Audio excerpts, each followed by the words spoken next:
بسم اللہ الرحمن الرحیم۔ السلام علیکم ورحمۃ اللہ وبرکاتہ۔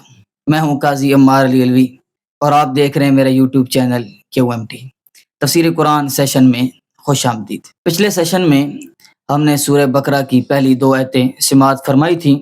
الف لام میم ذالک الکتاب لا ریب فیہ ھدی للمتقین، ان کا ترجمہ، تفسیر، تمام تفصیلات ہم نے ان 2 آیتوں کی سماعت فرمائی تھی۔ آج تیسری آیت الذین یؤمنون بالغیب، پیچھے فرمایا ھدی للمتقین، یہ قرآن راہ دکھانے والی ہے، ہدایت دینے والی ہے متقین کو۔ اب یہ متقین کون ہیں جو اس قرآن سے فائدہ اٹھانا چاہتے ہیں؟ ہم کہتے ہیں کہ ہمیں قرآن فائدہ نہیں پہنچا رہا، قرآن ہماری ہدایت کا سامان کیوں نہیں بن رہا؟ تو اس کا جواب ان آیات کے اندر موجود ہے کہ اگر آپ کے اندر یہ صفتیں موجود ہیں تبھی قرآن آپ کو فائدہ پہنچائے گا۔ باقی جو اس آیت کے اندر اعتراض تھا ھدی للناس ھدی للمتقین، ہم اس کو حل کر چکے تھے۔ فرمایا متقین کی پہلی صفت ہے الذین یؤمنون بالغیب، وہ لوگ ایمان رکھتے ہیں بالغیبی، ساتھ غیب کے، ویقیمون، اور وہ قائم کرتے ہیں الصلاۃ، نماز کو، ومما، یہ اصل میں ہے من سے ما، جو کچھ، ما عموم کے لیے آتا ہے، تو اس میں سے جو رزق دیا نہ ہم نے، ہم ان کو، ینفقون، وہ خرچ کرتے ہیں۔ والذین، اور متقین وہ لوگ ہیں، یؤمنون، جو ایمان رکھتے ہیں، با، ساتھ۔ ہم بسم اللہ الرحمن الرحیم کے شروع میں با کا معنی کر چکے ہیں کہ شروع اللہ کے نام کے ساتھ، جو ساتھ کا جو معنی ہے یہ با کا ہے۔ تو وہ لوگ جو ایمان رکھتے ہیں ساتھ اس کے، انزل، جو نازل کیا گیا، الیک، آپ کی طرف، یعنی نبی کریم صلی اللہ علیہ وسلم کو خطاب کیا جا رہا ہے کہ آپ کی طرف جو نازل کیا گیا اس کے ساتھ وہ لوگ ایمان رکھتے ہیں۔ وما، اور جو کچھ انزل، نازل کیا گیا، من قبلی، کا، آپ سے پہلے، اس پر بھی وہ لوگ ایمان رکھتے ہیں۔ وبالآخرتی، اور ساتھ آخرت کے دن کے، ہم، وہ لوگ، یوقنون، یقین رکھتے ہیں، ان کو آخرت کا یقین ہے۔ ایمان سے بڑھ کر اگلا درجہ یقین کا، ان کو یقین ہے آخرت پر کہ آخرت کے دن نے آنا ہے اور ہمیں حساب کتاب دینا ہے۔ ان 5 صفتوں والے لوگ متقین ہیں اور ان کے 2 انعام ہیں۔ پہلا، اولئک علی ھدی من ربہم، یہی لوگ ہیں اوپر ہدایت کے، من ربہم، اپنے رب کی جانب سے، یہ دنیاوی نتیجہ ہو گیا۔ واولئک، اور یہی لوگ ہیں، ہم المفلحون، کامیاب ہو جانے والے، یہ اخروی نتیجہ ہو گیا۔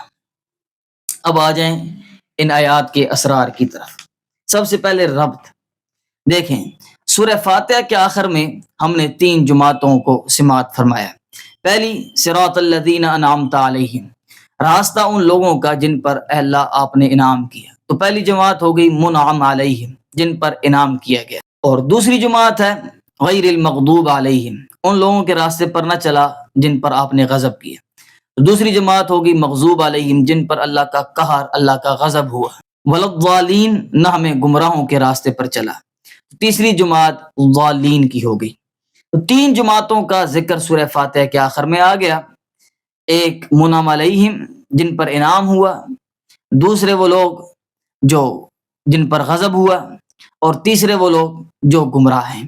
اب اس سورہ بقرہ کی ابتدا میں اللہ تعالیٰ نے وہاں پر صرف اجمالاً ذکر تھا، نام ذکر تھا، منعم علیہم لوگ، مغضوب علیہم لوگ، اور ضالین لوگ۔ بھئی یہ لوگ کون ہیں، ان کی صفات کیا ہیں، یہ لوگ کرتے کیا ہیں؟ تو اللہ تعالیٰ نے اب تفصیلاً، وہاں اجمال ذکر ہوا تو اسی کی تفصیل سورہ بقرہ کی ابتدا میں اللہ تعالیٰ نے ذکر کی کہ منعم علیہم کی یہ صفتیں ہوں گی، مغضوب علیہم کی یہ صفتیں ہوں گی، اور ضالین لوگ یہ ہوں گے۔ تو سورہ فاتحہ کے آخر میں اس کا اجمال تھا، یہاں اس کی تفصیل آ گئی۔ یہ تو سورہ فاتحہ کے ساتھ ان آیات کا ربط ہے۔ پھر ان آیات کے اندر ایک باریک نقطہ ہے، باریک نقطہ یہ ہے کہ اسلامیات، یعنی اسلامی تعلیمات پر جب ہم غور و فکر کریں، گہرا مطالعہ کریں، تو ہمیں اسلام 3 حصوں میں منقسم نظر آتا ہے۔ پہلا حصہ جسے ہم کہتے ہیں ایمانیات، جو ہمارے ایمان کے ساتھ تعلق رکھتا ہے، عقائد کے ساتھ، جن کا تعلق ہمارے دل کے ساتھ ہے۔ ان میں آمنت باللہ و ملائکتہ و کتبہ و رسلہ والیوم الآخر والقدر خیرہ و شرہ من اللہ تعالی والبعث بعد الموت، اور آمنت باللہ کما ہوا باسمائہ و صفاتہ و قبلت جمیع احکامہ اقرار باللسان و تصدیق بالقلب، کہ میں اللہ پر ایمان لایا، اس کے رسولوں پر ایمان لایا، اس کی کتابوں پر ایمان لایا، اچھی اور بری تقدیر پر ایمان لایا، اور آخرت کے دن پر ایمان لایا۔ یہ ایمانیات ہے۔ اور میں نے اللہ تعالیٰ پر ایمان لایا، اس کے ناموں کے ساتھ، اس کی صفات کے ساتھ، اور میں نے تمام احکام کو دل و جان سے قبول کیا، اور میں دل سے تصدیق بھی کرتا ہوں اور زبان سے اس کا اقرار بھی کرتا ہوں۔ یہ ایمان ہے۔ تو یہ عقائد، ایمانیات، یہ پہلا حصہ ہے۔ دوسرا حصہ ہے عبادات، جو آپ ان عقائد پر عمل کر کے دکھائیں گے۔ یعنی آپ اللہ کو مانتے ہیں تو پھر اللہ کی باتوں پر آپ کو عمل کرنا پڑے گا۔ نماز، روزہ، حج، زکوٰۃ، جہاد، یہ تمام اعمال جو ہیں، صدقہ کرنا، پڑوسیوں کے حقوق ادا کرنا، یہ سارے اعمال ہیں، اور ان اعمال کا جو تعلق ہے یہ عبادات کے ساتھ ہے۔ اور اسلام کا جو تیسرا حصہ ہے اسے ہم کہتے ہیں عمرانیات۔ عمرانیات مطلب اخلاقیات، اور اخلاقیات میں صرف وہ اخلاقیات نہیں جو آج ہم نے لے لی ہیں، میٹھے میٹھے اسلامی بھائیوں، اور کوئی ایک طرف تھپڑ مارے تو دوسری گال کر دو کہ جی آپ مجھے اس طرف بھی مار لیں، اور کوئی ایک گالی دے تو اسے کہیں جی آپ مجھے 100 اور گالیاں دے دیں، تو ہم نے یہی اخلاق مراد لے لی ہیں۔ نہیں، بلکہ اسلام ایک عالمی مذہب ہے۔ ہم سورہ بقرہ کے اندر یہ سماعت فرمائیں گے کہ نظام عالم کے لیے اللہ تعالیٰ نے کیا کچھ احکام نازل کیے، کہ آپ نے اس نظام کو عالمی سطح پر کیسے لے کے جانا ہے، اور آپ نے اس نظام کو عدالتوں کے اندر کیسے امپلیمنٹ کرنا ہے، کیسے آپ حکومت لے کر آئیں گے، کیسے اس حکومت کے خلاف احتجاج، سارے احکام اللہ تعالیٰ نے اس کتاب کے اندر بیان کر دیے۔ تو یہ عالمی نظام، عالمی سطح تک آپ اسلام کو لے کے جائیں تو اس کا تعلق بھی یہ عمرانیات کے ساتھ ہے۔ تو ہمیں اسلام کے ان تمام پہلوؤں کو لے کے چلنا ہے، اور یہاں ان تینوں پہلوؤں کا ذکر ہے۔ تو فرمایا الذین یؤمنون بالغیب، پہلی صفت متقین کی یہ ہے۔ شیخ حسین علی رحمۃ اللہ علیہ جب جہاں پر بھی مسئلہ تھوڑا پیچیدہ ہو جائے، ایک جملہ بولتے ہیں اور مسئلہ حل کر دیتے ہیں۔ کمال آپ کا فہم ہے۔ فرماتے ہیں کہ اللہ تعالیٰ نے فرمایا ھدی للمتقین، یہ کتاب راہ دکھانے والی ہے انابت کرنے والوں کو، متقین کو۔ اور متقین کے لیے ضروری یہ ہے کہ یؤمنون بالغیب، ان کے دل میں اللہ کا خوف ہو۔ تو یؤمنون، وہ ایمان رکھتے ہیں، بالغیبی، ساتھ غیب کے۔ پہلا مطلب یہ ہوا کہ اللہ کو نہیں دیکھا، جنت کو نہیں دیکھا، جہنم کو نہیں دیکھا، نبی کریم صلی اللہ علیہ وسلم کے حسن کی بہاریں نہیں دیکھی، صحابہ کی جانثاری نہیں دیکھی، اسلام کی ابتدا میں اشاعت نہیں دیکھی، ہم نے اپنی آنکھوں سے نہیں دیکھا، جبرائیل کو نہیں دیکھا، میکائیل کو نہیں دیکھا، لیکن اس کے باوجود ہم ان تمام چیزوں پر ایمان رکھتے ہیں۔ یہ یؤمنون بالغیب ہے۔ اور ہمارے استاد اس کی تشریح کرتے تھے یخشون ربہم بالغیب سے، کہ وہ لوگ جو رحمان کو بن دیکھے رحمان کی ذات کا حیا کرتے ہیں۔ اللہ اکبر، یعنی کہ ہمارے سامنے کوئی انسان موجود ہے تو ہم اس سے حیا کریں گے، شرم کریں گے۔ اور ایمان اس وقت کامل درجے تک پہنچتا ہے جب آپ تنہائی میں ہیں، آپ کے سامنے کوئی موجود نہیں ہے، صرف اللہ ہے اور آپ ہیں، اس وقت آپ کو رحمان کی ذات کا حیا ہو۔ یہ ہے یؤمنون بالغیب۔ اور پھر یہ غیب کیا ہے؟ یہ غیب ما غاب عن الناس، جو لوگوں سے پوشیدہ ہو۔ اس سے مراد یہ نہیں ہے عالم الغیب اللہ غیب کو جانتا ہے، بھی اللہ سے کیا چیز غیب ہے، نہیں۔ ما غاب عن الناس، جو لوگوں کے اعتبار سے چیزیں پوشیدہ ہیں۔ یہی معنی فقہ اللغہ نے کیا، ما غاب عن العیون ومحصلا فی القلوب، وہ چیز جو آنکھوں سے اوجل ہو اور دلوں کے اندر راسخ ہو، جیسے اللہ، جنت، جہنم۔ یہ ہے یؤمنون بالغیب۔ تو یؤمنون بالغیب، بن دیکھے اللہ کو مانتے ہیں، رحمان کی ذات کا حیا کرتے ہیں۔ اور پھر یہاں ایک دقیق نقطہ اہل علم کے لیے وہ یہ ہے کہ قرآن پاک میں جب غیب کے ساتھ علم کا لفظ ذکر ہو، یعلم الغیب، لا اعلم الغیب، عالم الغیب، جب علم کا لفظ غیب کے ساتھ ذکر ہوگا تو اس کا معنی ہوگا غیب حقیقی، جس پر کوئی انسان مطلع نہیں ہے۔ اس لیے اللہ تعالیٰ فرماتے ہیں کہ اللہ ہی غیب جانتا ہے، یعنی جو لوگوں کی آنکھوں سے پوشیدہ ہے، کسی نظر نے نہیں دیکھا، اللہ اس کو بھی جانتا ہے، یہ غیب حقیقی ہے۔ اور جب غیب عمومی ذکر ہوگا، اس کے ساتھ علم کا لفظ نہیں آئے گا، تو اس سے مراد ہوگا ما اخبر بہ الرسول صلی اللہ علیہ وسلم، وہ غیب مراد ہے جس کی خبر نبی کریم صلی اللہ علیہ وسلم نے دے دی. یعنی اللہ تعالیٰ کی ذات ہم سے غیب ہے، ہم نے دیکھا نہیں، لیکن اس کی خبر ہمیں نبی علیہ السلام نے دے دی. وہی کے حالات ہم نے نہیں دیکھے، جبرائیل کو ہم نے نہیں دیکھا لیکن نبی علیہ السلام نے خبر دے دی. جنت جہنم ہم نے نہیں دیکھی لیکن نبی کریم صلی اللہ علیہ وسلم نے خبر دے دی. اور بھی بے شمار چیزیں ہیں جو غیب ہیں ہم سے، لیکن ما اخبر به الرسول صلی اللہ علیہ وسلم، یہ غیب کا عمومی حکم مراد ہوتا ہے. تو اگر آپ کے اندر یہ صفت آتی ہے تو آپ ولی ہیں، آپ متقی ہیں، اور قرآن آپ کے لیے رہنمائی کا سامان ہے. دوسری صفت ہے وَيُقِيمُونَ الصَّلَاةَ، اور وہ قائم کرتے ہیں نماز کو. اب یقین قائم کرنا، اس کا معنی کیا ہے؟ مطلب یہ ہے یأتونہا بحقوقہا یؤدوہا بحقوقہا، دونوں معنی ہیں.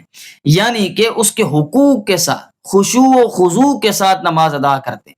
یعنی ان کے دل کے اندر بھی خوف خدا ہوتا ہے اور ان کے اعضاء کے اوپر وہ خوف خدا جھلک رہا ہوتا ہے. کبھی یہ کر لینا، کبھی یہ کر لینا. یہ نماز نہیں ہے. تو سنت مستحبات سمیت اس کو ادا کرنا، یہ ہے نماز کو اس کے حقوق کے ساتھ ادا کرنا. اگر آپ نماز کو اس کے حقوق کے ساتھ ادا کر رہے ہیں، میں کر رہا ہوں، تو پھر یہ کتاب ہمارے لیے رہنمائی کا سامان ہے. تو یہ ایمان والوں کی دوسری صفت. تیسری صفت ہے وَمِمَّا رَزَقْنَاهُمْ يُنْفِقُونَ، جو کچھ ہم نے ان کو دیا اس میں سے وہ خرچ کرتے ہیں. اس کا پہلا معنی زکوٰۃ، یعنی اپنے مال میں سے زکوٰۃ دیتے ہیں. 40 حصے بناؤ، 39 خود کھاؤ اور ایک اللہ کی راہ میں دو. تو اس سے فرض صدقہ مراد ہے. دوسرا اسے مراد ابن جریر نے لیا جمیع حقوق مالیہ، جتنے بھی مالی حقوق آتے ہیں، صدقہ فطر ہے، کوئی واجب نذرانہ ہے، یہ تمام وَمِمَّا رَزَقْنَاهُمْ يُنْفِقُونَ سے مراد ہے. اور تیسرا عام احسانات، صدقہ کر دینا، پڑوسی کی خدمت کر دینا، کسی غریب کو کچھ کھلا دینا، یہ ہے وَمِمَّا رَزَقْنَاهُمْ يُنْفِقُونَ. یہ معنی علامہ قرطبی نے مراد لی ہے. لیکن میں یہ سمجھتا ہوں، میری ذاتی رائے ہے، کسی کو اختلاف ہو سکتا ہے، کہ وَمِمَّا رَزَقْنَاهُمْ يُنْفِقُونَ کا سب سے بہترین مفہوم مال تو دینا ہی دینا ہے، لیکن ہنر، آپ کا علم، آپ کی مہارت، یہ ہر وقت پیسوں کے بدلے میں نہیں دینی چاہیے، بلکہ کسی کو فی سبیل اللہ بھی سکھا دینا چاہیے. جو کچھ دیا، اگر اللہ نے زیادہ اولاد دی ہے تو ایک اولاد کو اللہ کی راہ میں دے دینا، دین سکھا دینا. پیسہ دیا ہے تو پیسے کو دے دینا. کھانا دیا ہے تو جو کچھ اللہ دیتا ہے، کوئی مہارت دے رہا ہے، کوئی ہنر دے رہا ہے، اس کو اللہ کی راہ میں خرچ کرنا، فی سبیل اللہ کچھ کر دینا، یہ اہل ایمان کی تیسری صفت ہے. اور چوتھی صفت ہے والذین یؤمنون، اور وہ لوگ جو ایمان رکھتے ہیں بما انزل، ساتھ اس کے جو نازل کیا گیا آپ کی طرف. آپ کی طرف نازل کیا گیا، اس کی دو صورتیں، وحی کی دو صورتیں. ایک وحی مطلوع ہے، ایک وحی غیر مطلوع ہے. وحی مطلوع کیا چیز ہے؟ جو تلاوت کی جاتی ہے، بار بار پڑھی جاتی ہے، قرآن. اور وحی غیر مطلوع نبی کریم صلی اللہ علیہ وسلم کی احادیث، سنت رسول اللہ صلی اللہ علیہ وسلم، یہ وحی غیر مطلوع ہے. وہ بھی وحی ہے، ہم اس کی طرف آتے ہیں. فرق یہ ہوا کہ وحی مطلوع اور غیر مطلوع دونوں یہ اللہ تعالیٰ کی جانب سے وحی ہیں. فرق قرآن اور سنت میں یہ ہے کہ جو قرآن ہے اس کے الفاظ بھی من جانب اللہ ہیں، معنی و مفہوم بھی من جانب اللہ ہے. یعنی اللہ تعالیٰ نے جبرائیل کو القاء کیے اور جبرائیل نبی کریم صلی اللہ علیہ وسلم کے سامنے پڑھ کے سنائے یا آپ کو القاء کیے، نہ اس کے کسی حرف کے اندر نہ کسی لفظ کے اندر رد و بدل کیا گیا. یہ ہے وحی مطلوع. اور غیر مطلوع یہ ہے کہ سنت رسول اللہ صلی اللہ علیہ وسلم اور احادیث، یعنی کہ ان کے الفاظ یہ نبی کریم صلی اللہ علیہ وسلم کی جانب سے ہیں اور مفہوم اور معنی اللہ تعالیٰ کی جانب سے. تو یہ حدیث بھی وحی ہے. کیا دلیل ہے؟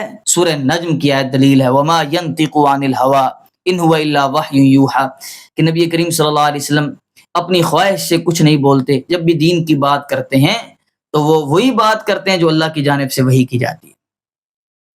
تو یہاں دونوں چیزیں مراد ہیں. وہ لوگ قرآن اور سنت دونوں پر مکمل ایمان رکھتے ہیں. ہاں، سستی کیلی سے عمل نہ کر سکے الگ بات ہے، لیکن ایمان جمی وحی پر وہ ایمان رکھتے ہیں. یہ صفت چہارم ہوگی. وما انزل من قبلک، اور اس پر بھی ایمان رکھتے ہیں جو نازل کیا گیا آپ سے پہلے، یعنی تورات، زبور، انجیل اور صحیفے، صحف ابراہیم، صحف موسیٰ، صحف نوح، صحف آدم. اللہ تعالیٰ نے جو کچھ ان کے اندر نازل کیا وہ حق اور سچ ہے. یہ اجمالی ایمان ہے، یعنی وہ اللہ تعالیٰ کی جانب سے سچ اور حق کتابیں تھیں. یہ عقیدہ رکھنا ہے. اب سوال یہ ہے کہ ان کتابوں پر ایمان رکھتے ہیں تو ان پر عمل کیوں نہیں کرتے؟ نہیں، عمل ہمارا قرآن پاک پر ہے اور ہاں ہم ان کتابوں کو کیونکہ وہ تحریف شدہ ہو گئی ہیں بعض، لیکن پھر بھی ہمارا اجمالی ایمان ہے کہ جو کچھ اللہ تعالیٰ نے نازل کیا ہے ان انبیاء کی جانب وہ تمام نازل کیا گیا اللہ تعالیٰ کی جانب سے حق ہے، اور انبیاء وہ کہنے میں بالکل سچے تھے۔ اور صفت پنجم ہے وبالآخرۃ ہم یوقنون، اور آخرت کے دن کے ساتھ وہ لوگ یقین رکھتے ہیں۔ اللہ اکبر، یقین کا لفظ ذکر کیا، ایمان کا نہیں۔ ایمان کا اعلیٰ درجہ ہے یقین۔ یقین کیا ہے؟ جب مجھے یقین ہوگا کہ قیامت نے آنا ہے، قیامت کا منظر میری آنکھوں کے سامنے ہوگا کہ مجھے حساب کتاب دینا ہے، تو پھر میں والدین کی حقوق تلفی نہیں کروں گا، اپنے بہن بھائیوں کی حقوق تلفی نہیں کروں گا، برادری کی حقوق تلفی نہیں کروں گا، پھر میں غیبت چغلی فساد نہیں کروں گا۔ یہ یقین ہو، نہ میں مال کے اندر کرپشن کروں گا، نہ میں سودے کے اندر ہیرا پھیری کروں گا، نہ میں ملاوٹ کروں گا، یہ یقین ہے۔ تو آخرت کا یقین ہونا، بالکل آنکھوں کے سامنے وہ منظر دیکھنا۔ یہ 5 صفتیں اگر میں نے اپنے اندر داخل کر لیں تو یہ قرآن ہمارے لیے سراپا رہنمائی ہے، اور ہمیں 2 انعام ملیں گے، ایک اخروی انعام ملے گا اور ایک دنیاوی انعام ملے گا۔ دنیاوی ہمارا انعام ہے اولئک علی ھدی من ربہم، یہی لوگ ہیں اوپر ہدایت کے اپنے رب کی جانب سے۔ اللہ اکبر، علی کا لفظ ذکر کیا۔ ایک آپ راستے کی جانب جا رہے ہیں، اس راستے کے اوپر ممکن آپ چڑھیں نہ چڑھیں، آپ سائڈوں پر بھٹکنا شروع ہو جائیں، یہ ایک ممکن بات ہے۔ دوسری ہے ایک آپ اس راستے کے اوپر چڑھ گئے، آپ اسے پوچھتے ہیں کہ جنت جانا ہے بھائی، فلانی جگہ جانا ہے، میری منزل ہے، وہ کہے گا اس پکی سڑک کو نہیں چھوڑنا۔